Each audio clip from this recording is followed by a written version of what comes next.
Itu juara berapa? Juara 2. Itu kenapa kok bisa juara 2? Justru kalau di provinsi kebalikan. Karena di juara 1 di kabupaten saya udah juara 1 kan ya. Saya jadi kayak ada motivasi lah, wah ini bisa sampai nasional nih kalau emang benar-benar niat. Akhirnya saya niatin belajar. Bismillahirrahmanirrahim. Assalamualaikum warahmatullahi wabarakatuh. Merdeka. Merdeka.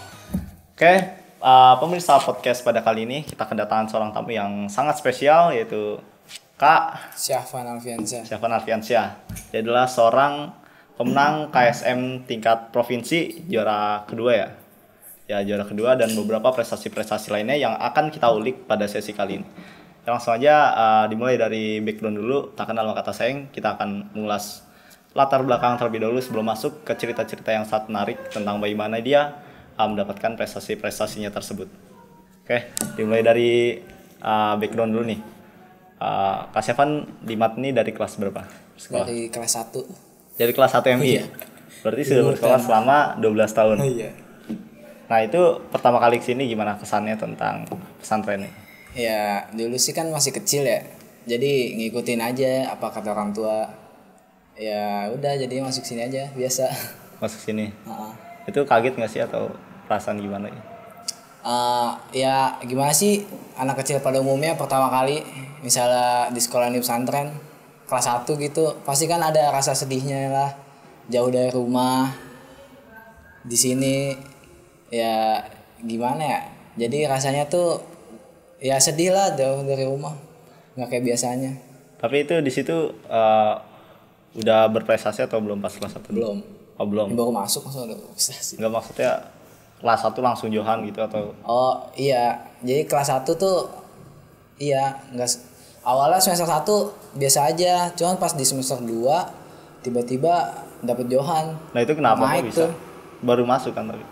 Kok bisa langsung dapat johan? Nah, saya juga nggak tahu kenapa. Tapi belajarnya biasa aja gitu. Iya, belajarnya biasa aja. Belajar biasa aja. Tiba-tiba naik kelas dari B3 ke B1 tiba-tiba johan. Kaget gitu. Soalnya pas di semester 1 juga biasa-biasa aja sebenarnya. Nggak les gitu atau gimana? Nggak pernah les dari kecil. Nggak pernah les. Tapi kalau sama temen gitu misalnya lebih rajin, misalnya temen yang lain nih pada main nih, atau belajar sendiri, atau biasa aja ikut-ikutan main atau gimana? Pas di kelas 1. Pas kelas 1. Iya. Enggak sih, biasa aja. Nggak ada yang benar-benar spesial. Jadi emang main gitu, main bareng teman kayak biasa. Main, belajar. Sekolah. Nah itu selain di kelas nih, belajar di kamar juga atau enggak? Paling belajar di kamar tuh kalau ada misalnya ada guru yang ngajarin kamar kan kadang gitu kan. Oh, itu pernah ada guru sering atau? Jarang sih kadang-kadang. Jarang kadang-kadang. Biasanya kalau mau ujian kan tuh. Saya juga kadang-kadang lupa sih di kelas 1 udah 12 tahun yang lalu. Terus kelas-kelas selanjutnya join juga atau gimana? Iya, join terus kecuali kelas 5 nggak join tuh. Nah, kelas 5 kenapa tuh kok bisa ngejoin? Ya dulu saya sempet nggak betah di sini, akhirnya dulu sempet minta keluar. Nah, kenapa kok bisa minta keluar? Ya gimana sih, bosan di sini tuh ngeliatnya pemandangannya ini dulu. Pengen ganti wallpaper gitu ya. Kadang juga ngiri sama saudara-saudara yang sekolah di luar, kayaknya enak gitu. Akhirnya sempet bolos lama. Bolos lama, berapa lama tuh? Berapa hari ya? Di rapot kalau nggak salah tuh 19 hari alfa. 19 hari alfa. Jadi rankingnya turun. Om nyari sebulan itu ya? Iya, setengah bulan. Tapi itu gimana sih tipsnya bisa terus-terusan johan? Gimana ya? Ya salah satu tipsnya ya mungkin ya satu-satunya ya belajar. Apalagi kalau nggak belajar kita juga nggak bakal bisa. Ada kiat sendiri untuk bisa belajar cepat, efektif dan efisien gitu? Kan setiap orang kan pasti punya gaya belajar yang beda-beda ya. Ya gimana caranya kita menyesuaikan dengan diri kita gitu. Ada yang harus di tempat sepi, ada yang harus dijelasin, ada yang langsung baca ngerti kan. Ya gimana caranya kita tuh nyaman gitu dengan gaya belajar kita. Dan juga kan guru kan cara ngajarnya beda-beda kan. Ada yang emang cocok sama kita, ada yang enggak. Nah makanya itu tuh tergantung dari kitanya, kita nanggepinnya tuh gimana. Kalau saya sendiri sih sebenarnya lebih suka belajar otodidak sih kadang. Otodidak? Jadi belajar di kamar lagi gitu berarti tambahan? Kadang-kadang. Itu juga mungkin dulu tuh gara-gara ikut olimpiade jadi rada rajin lah. Ya kalau Pas nggak rajin MI itu nggak apa-apa. olimpiade pas MI atau? Pas MI belum ada. Kalau MI mah ya namanya juga masih bocah kan ya. Ya jadi masih sering main lah, nggak terlalu fokus banget lah belajar mah. Gak terlalu fokus belajar, habis jadi John mulu. Iya. Wes. Keren juga. Itu kalau di kelas merhatiin atau emang belajar otodidak juga tuh kalau di kelas? Enggak sih. Kalau masih MI itu kan pembelajaran di kelas tuh masih agak intensif lah, nggak ada yang tidur. Jadi semuanya merhatiin. Terus untuk olimpiade itu dimulai dari kelas berapa tuh? Saya mulai olimpiade itu kelas 8. Kelas 8. Itu olimpiade apa? KSM. KSM bidang mata pelajaran Fisika. fisika. Itu bisa nyampe apa ikut KSM fisika itu ditawarin atau? Nah, kan awalnya dibuka pendaftaran ya. Sebenarnya tuh saya milihnya bukan fisika, soalnya saya juga nggak terlalu suka sebenarnya. Awalnya saya tuh lebih suka matematika. Matematika. Jadi kata gurunya di fisika itu kekurangan orang. Jadi yang minat tuh dikit banget. Cuman katanya gurunya tuh ngeliat ada potensi gitu di diri saya. Akhirnya saya juga masuknya 3 besar tuh matematika. 3 besar matematika. Nah tiba-tiba waktu lagi rehat saya dipanggil ke MP. Nah kan nggak tahu apa-apa ya. Tiba-tiba kayak diwawancara gitu tentang fisika lah. Dan kebetulan jawabannya benar. Padahal itu seingat pengetahuan saya aja. Nah akhirnya dipindahin deh sama gurunya ke fisika. Nah di situ kan baru kenal ya sama fisika, maksudnya tadinya kan MTK. Nah itu pergantian kayak gitu menjadi sebuah kejutan atau enggak di olimpiade? Gimana ya, kan fisika emang ada dasar matematikanya juga, tentang hitung-hitungan juga kan ujungnya. Cuman mungkin ada tambahan teori jadi nggak terlalu ini sih, paling ya seneng-seneng aja sih, yang penting lolos lah. Dulu lolos kalau dulu nyampe mana tuh? Dulu sampai provinsi. Nyampe provinsi juga. Itu pas pengalaman lomba kayak gimana? Ya gimana sih pertama kali tuh, jadi sebenarnya kan saya kan 3 besar ya, bertiga dulu sama Bastotan, Ardi, saya. Nah kalau Bastotan waktu itu ini sempat sakit DBD, akhirnya dia jadi gugur. Nah dulu jadi saingan sama jadi saingan sama Ardi. Nah dulu nilai saya tuh gimana ya, kayak seri mulu. Cuman saya kayak agak gimana gitu, kayak masih kurang. Pengalaman pas lomba yang mendebarkannya. Ya, jadi gitu kan. Jadi kayak saingan antar temen tuh kayak gak enak gitu rasanya. Dan saya ngerasa kemampuan saya tuh masih kurang. Dan tiba-tiba ternyata pas pengumuman yang lolos saya untuk mewakili Jaitun. Akhirnya ya rada gimana ya. Di saat saya udah pasrah kan, ini makanya gak bakal kepilih lah. Udah gak apa-apa, yang penting dapat ilmunya lah. Udah karantina tuh setahun lah nggak belajar di kelas, enak. Oh itu nggak belajar di kelas. Ya, jadi saya fisika doang. Fisika fokus doang ya, setiap hari belajarnya fisika doang, nggak belajar yang lain. Nah tapi saya ngerasa kayak kurang gitu. Nah akhirnya tiba-tiba yang kepilih saya malah, bukan si Ardi. Akhirnya rada shock gitu lah, gimana ya, nggak ada persiapan, nggak ada ini. Cuman kata guru saya Ustazah Yuyun, ya udah kamu ini aja, dibawa santai aja, menang kalah mah urusan belakangan. Dan ternyata pas lagi tes, saya juga sebenarnya bingung banget itu, ini soal apaan jawabannya nggak tahu. Tapi ngitung-ngitung lah, agak-agak pakai feeling, tiba-tiba juara 1.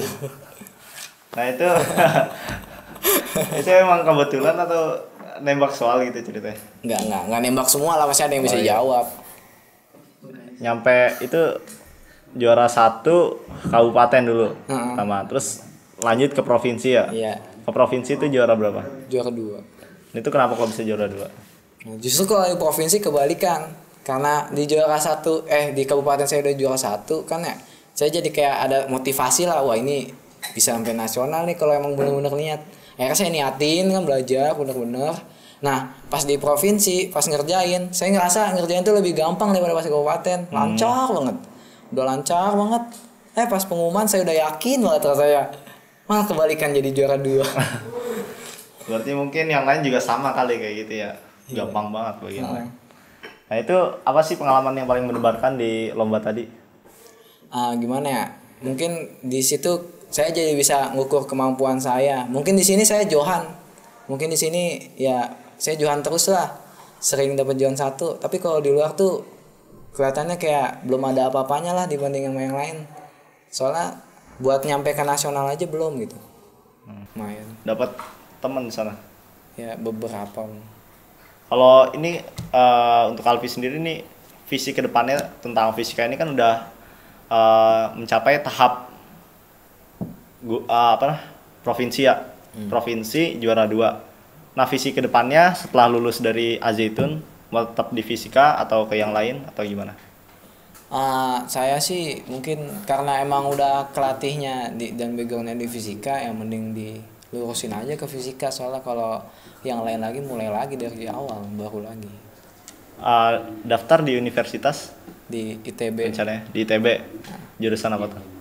Saya sih ini kalau di ITB kan ini ya apa, makanya per fakultas penjurusannya tuh di tahun kedua atau ketiga gitu. Nah, pengennya sih masuknya kalau nggak ke Fakultas Teknik Mesin dan Dirgantara atau enggak ke STI, Sekolah Teknik Elektro dan Informatika. Amin. Amin. Semoga tercapai. Terus sama visi atau cita-cita paling tinggi dalam fisika, entah misalnya nyiptain mesin waktu atau nyiptain apalah, intinya visi tertinggi Alfi untuk fisika. Visi tertinggi ya. Iya, intinya sih nanti saya sendiri pengen ngebuat suatu alat yang bisa bermanfaat. Nah, tapi kan kita kan nggak tahu ya, ntar di masa depan tuh bakal apa gitu alat yang dibutuhin bener-bener gitu. Jadi ya belum bener-bener kepikiran banget sih buat nyiptain apa. Oke, semoga ntar bisa tercapai dan terkabul cita-citanya. Amin. Oke, untuk pesan terakhir, tolong motivasiin pada para penonton tentang bagaimana kiat-kiat tetap semangat belajar walaupun lingkungan di sekitar pada main-main kayak tadi. Intinya gini, kita harus tahu apa tujuan kita sebenarnya. Contoh misalnya kita mau menang olimpiade, ya pasti harus ada usaha kan. Kayak konsep duit lah, doa, usaha, ikhtiar, tawakal. Nah, pertama kita jangan cuma belajar doang, tapi kita juga harus berdoa. Berdoa kepada Tuhan agar kita dimudahkan dalam menerima ilmu. Nah, yang kedua belajar. Nah, di situ diperhatiin gimana cara belajar kita, yang cocok sama kita gimana.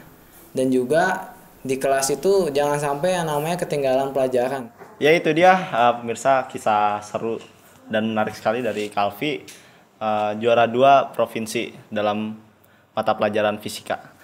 Beberapa motivasi dia yang tadi dikeluarkan, perlu kita ingat bahwasannya untuk menjadi seorang yang benar-benar berilmu dan juga berprestasi itu dibutuhkan usaha yang juga keras. Tapi jangan juga usaha, doa juga diperlukan agar kita tidak menjadi orang yang sombong. Beberapa motivasi tadi yaitu kuasai dasar dari sebuah pelajaran. Kalau misalnya kita tidur pun, kalau kita udah menguasai dasarnya, insya Allah kita bisa mengejarnya. Oleh karena itu, kuasain dasar, tetap usaha, dan juga disertai dengan doa, insya Allah kita akan bisa berprestasi seperti Kalvi ini. Itu saja podcast pada kali ini. Wassalamualaikum warahmatullahi wabarakatuh. Merdeka.